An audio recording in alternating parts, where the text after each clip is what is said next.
think that the best medicine is actually the generalist. They understand how the whole person, the whole body system works. And I think a lot of specialists are asking the question, how do I make sure someone doesn't get worse? Versus in the integrated medicine world, we're asking, how do we get someone better?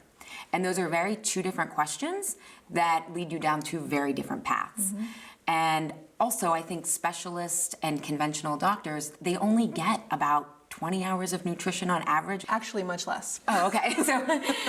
So I was being generous, but it's just you don't know what you don't know. Mm-hmm. And they've been trained in a different thought process that isn't focusing on wellness. And so it's just it's in a blind spot. I would agree with that there isn't training in nutrition, and there's also not training in additional approaches in medical school. There's a lot of emphasis on other types of treatments. We learn more about surgery and pharmaceutical medication and other approaches. Not to say that Western medicine and conventional medicine doesn't offer really incredibly wonderful training. It does. Yes. For myself, I was privileged enough to go for a 2-year fellowship in integrative medicine, which was an additional 2 years after the 4 years of residency, after the 4 years of medical school, where you actually learn about those areas of integrative medicine.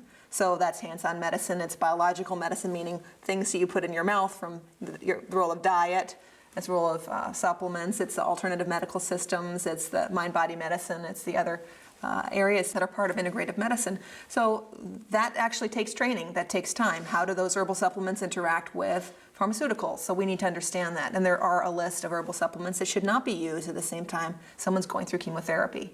So, and understanding those interactions, it's important. So the doctor needs to know that. So that means there's more to know. And that's just additional. It doesn't mean there was anything wrong with the training up to that point. It just means we need to actually understand on a deeper level as practitioners. I think also there's a curiosity that's really important.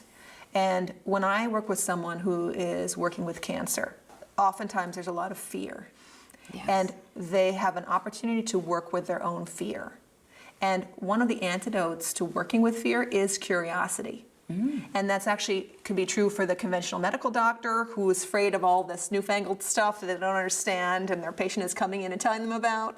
You know, curiosity is the opportunity. That's the opportunity for the client or the patient when they're working with basically the unknown. What's going to happen to me?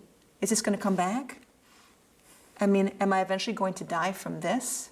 What's going to happen to my family, all my loved ones? All of us are working with the unknown, and we're working with fear. And I think that curiosity is a great emotional posture to embrace. That's what I try and do. And of course, I'm not perfect all the time, but I think that's really important.